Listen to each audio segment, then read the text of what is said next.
할렐루야. 12월 4일 월요일 원포인트 큐티 가운데 오신 여러분들을 주님의 이름으로 사랑하고 축복합니다. 오늘 하나님께서 우리에게 주신 말씀은 로마서 15장 1절에서 13절까지의 말씀입니다. 로마서 15장 1절에서 13절까지의 말씀 다 같이 한 목소리로 읽도록 하겠습니다. 믿음이 강한 우리는 마땅히 믿음이 약한 자의 약점을 담당하고 자기를 기쁘게 하지 아니할 것이라. 우리 각 사람이 이웃을 기쁘게 하되 선을 이루고 덕을 세우도록 할지니라.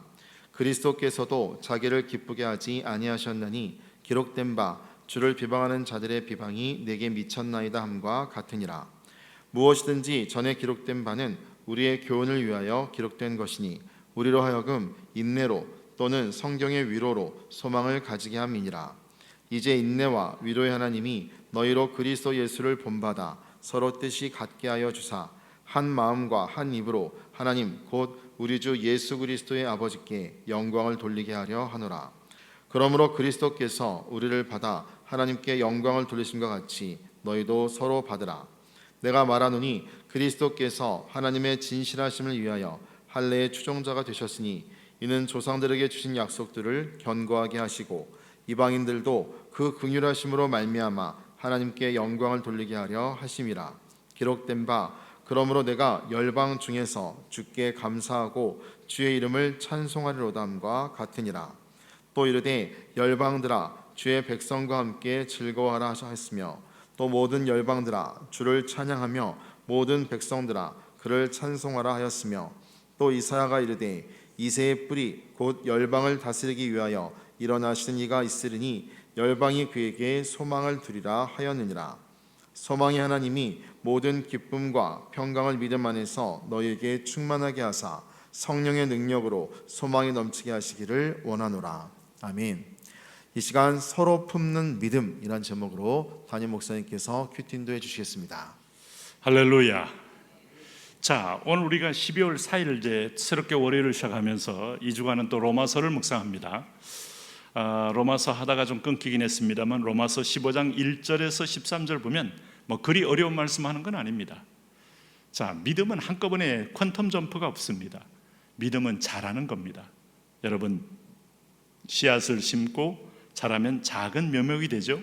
묘목을 옮겨다가 과수원에 심으면 과수나무가 되고 또 산에다 심으면 아주 아름다운 산을 푸르게 할 나무가 됩니다. 그런데 이런 나무를 심는 분들이 2, 3년 만에 나무의 어떤 결과를 보려고 하면 안 돼요. 나무는 20년, 30년, 심지어 50년 우람한 숲이 되기 위해서는 대한민국이 세계에서 참 산림 녹화에 가장 모범국이 되지 않았습니까? 정말 우리 어릴 적에 식목일에 열심히 나무 심으로 이렇게 불려갔던 기억이 나고 그것들을 절대로 적당하게 나무를 꽂아두면 죽지만은 해마다 나무 심는 걸 평가하다 보니까 또 다른 어떤 동네 분들이 와서 이걸 평가하게 돼 있어요, 시스템이. 그래서 이걸 부정의 소지가 없어요. 그래서 나무를 제대로 심고 물을 주고 관리하다 보니 나무들이 잘 정착하여 뿌리를 내리게 되니 정말 황망한 대한민국의 민둥산이 세계적인 우람한 그런 숲으로 변했던 것이죠. 자, 믿음, 어린아이 믿음에서 장성한 자의 믿음까지 자라기 위해서는 그 사이에 우리가 가장 필요한 게 뭔가 하면 덕입니다. 덕. 여러분, 성경에서 놀랍게도 엄청나게 덕에 관한 얘기를 많이 한다는 걸 기억하셔야 돼요. 근데 재미있는 것은 구약에서는 덕 얘기를 안 해요.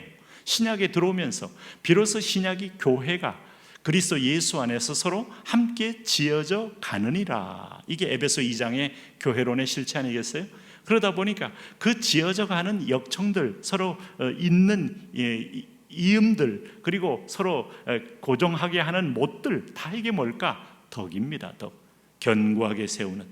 적당히 벽돌만 설기설기 올려놨다가는 발로 한번 훅 밀면 후루룩 넘어질 수 있어요. 근데 덕인 믿음의 역청을 철저하게 바르고 쫙쫙쫙 올려놓으면 세월이 갈수록 더 단단해지고 더 견고한 집이 되는 것이죠.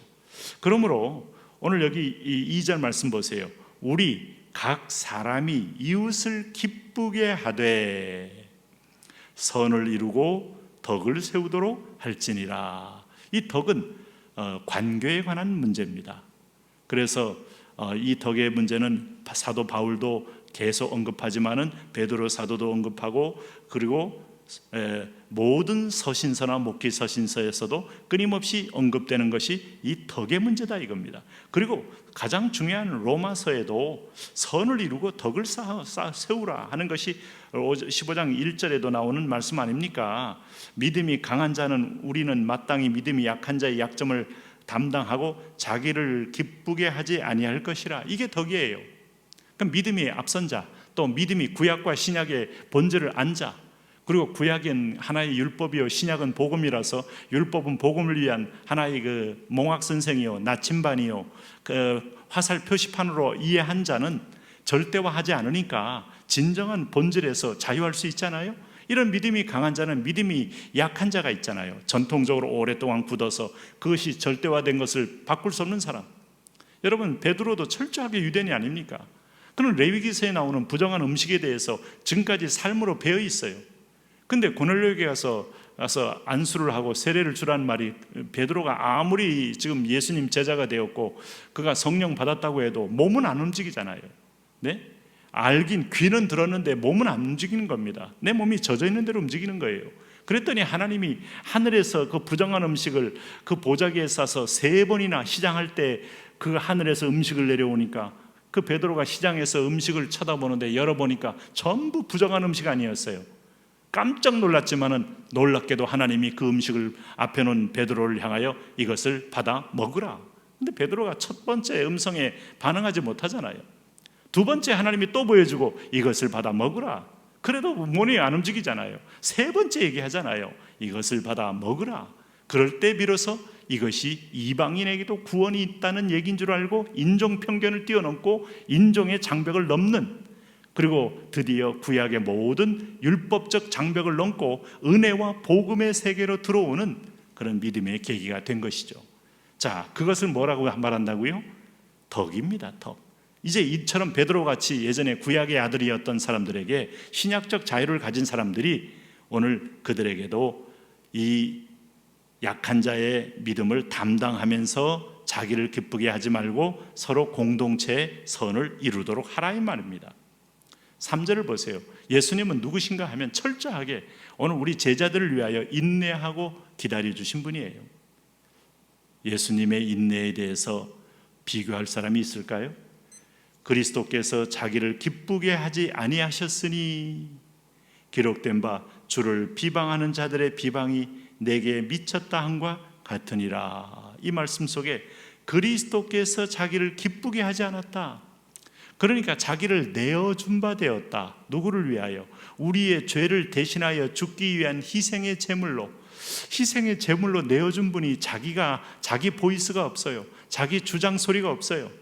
그러나 나의 원대로 마옵시고 아버지의 원대로 되기를 원합니다라는 누가복음 22장의 마지막 기도를 드리신 그분에게는 오늘 전적으로 내어준 바 되었기에 그는 자기를 기쁘게 할 내용은 하나도 수용하지 아니하고 오늘 모든 우리의 허물과 죄 많은 죄인들을 위하여 그분을 저주 아래로 스스로 던지셨다는 겁니다. 이걸 본받고 그렇기 때문에 교회가 세워진 것이고, 그렇기 때문에 그리스도가 반석이 된 것이고 모퉁이들이 된 것이고 그리스도 안에서 집이 지어져 가는 거다.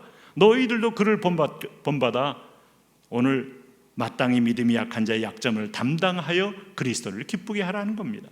네? 오늘 4절에 보시면 무엇이든지 전에 기록된 바는 우리의 교훈을 위하여 기록된 것이니 우리로 하여금 인내로 또는 성경의 위로로 소망을 가지게 함이니라.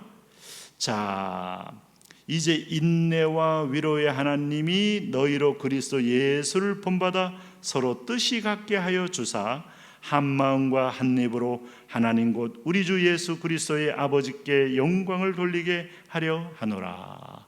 몸이 하나이면 지체는 다양합니다. 다양성 속에 통일성은 여기 있어요. 우리는 조직체가 아니고 유기체. 그러므로 진짜 구약의 모든 메시지는 그리스도 한 분의 유기체의 몸을 이루기 위함이니 여기까지 왔으면 우리는 모든 구약을 과거에 상대화된 것으로 이해하고 오늘 본질 속에서 한 마음과 한 입으로 하나님 우리 주 예수 그리스도의 아버지께 영광을 돌리는 자녀의 자리로 들어와야죠. 그래서 오늘 우리가 이제부터는 해야 될 태도는 뭘까요? 오늘 서로 받는 것이 우리의 태도예요. 7절에 보니까 그리스도께서 우리를 받아 하나님께 영광을 돌리신과 같이 너희도 서로 받으라. 믿음이 약하면 약한 대로. 이 말을 잘 기억하십시오. 오늘 자기가 율법의 틀을 가지고 상대방을 바꾸려고 하는 사람들은 늘 가정에서도 부부끼리도 서로 간에 이게 옳은 거야, 이렇게 해야 되지, 왜 굳이 그렇게 하려고 그래. 물론 서로 간에 공공의 어떤 이익을 위해서는 충분히 대화할 필요는 있습니다만 내 것만 절대성을 줄 이후에는 결국은 그것 때문에 무너집니다. 상대방도 그렇게 되어 그런 삶의 철학을 갖게 된 이유가 있어요. 그 과정에는 상당히 상대적인 거예요. 그것들을 서로 인정하고 받아들이고 존중하고 내 것을 상대방이 받아들이고 그리고 공감대를 서서히 넓혀가면서 존중해 주는 것, 이것이 함께 사는 태도죠. 가정에서도 그게 안 된다면 마치 가정은 나의 중심으로 모든 게 이루어져야 합니까? 그것도 아닙니다. 그러면 이제 공동체에 오면 그것이 서로 다양한 나라, 이방인도 들어오고 유대인도 들어오고 할례 받은 자도 오지만 할례 받지 아직 못한 이방인까지 다 들어올 때 서로 간에 믿음 하나로 하나가 되는 거 아니겠어요? 그래서 서로 받으라.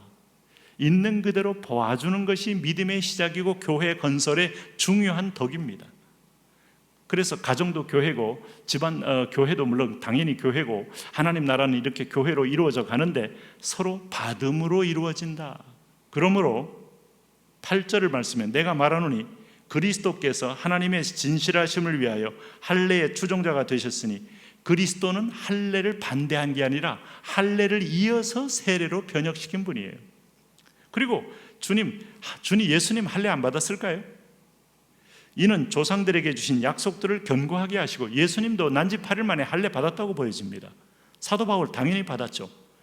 예수님께서 오늘 율법의 아들로서 세례 요한에게 세례 받은 것은 오히려 세례를 줄 분이 받은 것은 그 율법적 어떤 그 할례의 추종자로서 변혁자로 와 계신 분임을 드러내는 거예요. 구약과 신약은 연속성이 있는 거지 소위 불연속성이 있는 게 아닙니다. 그러므로 그 길을 따라오면 예수님 만나게 돼 있고 예수님 안에는 모든 것이 자유하게 돼 있어요. 이 9절 말씀에 이방인들도 그 긍휼하심으로 말미암아 하나님께 영광을 돌리게 하려 하심이라. 기록된 바 그러므로 내가 열방 중에서 주께 감사하고 주의 이름을 찬송하리로다 한과 같으니라. 그러므로 열방들아 주의 백성과 함께 즐거워하라. 또 모든 열방들아 주를 찬양하며 모든 백성들아 그를 찬송하라. 여러분, 문화가 틀리고 이슬람 백성들이 이슬람 방식으로 예수님을 믿는다고 해도 구원이 있습니다. 이슬람 스타일로 믿어도 어떡하겠어요? 오늘 길선주 목사님이 오랫동안 도교도 믿고 불교도 믿고 하다가 새벽에 일찍 일어나서 기도하는 버릇 때문에 예수 믿고 나서 새벽에 일찍 일어나서 하나님께 기도하니까 새벽 기도가 한국교회 흥왕케 된 거 아닙니까? 그의 형식과 내용은 여러분 그렇게 중요하지 않아요. 모든 열방이 각자의 문화에서 하나님을 믿는다면 그 성령이 같은 한 성령으로 한 주를 고백할 때 하나님을 찬미할 수가 있는 것이죠. 이것이 복음의 위력이고 이것이 복음의 힘입니다. 오늘도 우리는 그러므로 그리스도께서 우리를 받아 하나님께 영광을 돌리신과 같이 너희도 서로 받으라 라고 한 말씀을 기억하면서 우리는 더 큰 본질 안에서 자유를, 다양성 속의 일치를 함께 누리면서 하나님의 교회를 견고히 세워가는 복된 자녀들 되시기를 바랍니다. 하나님, 그런 교회, 그런 성도, 그런 영적으로 성숙한 주의 자녀들 되게 하여 주옵소서. 예수님 이름으로 기도합니다. 아멘.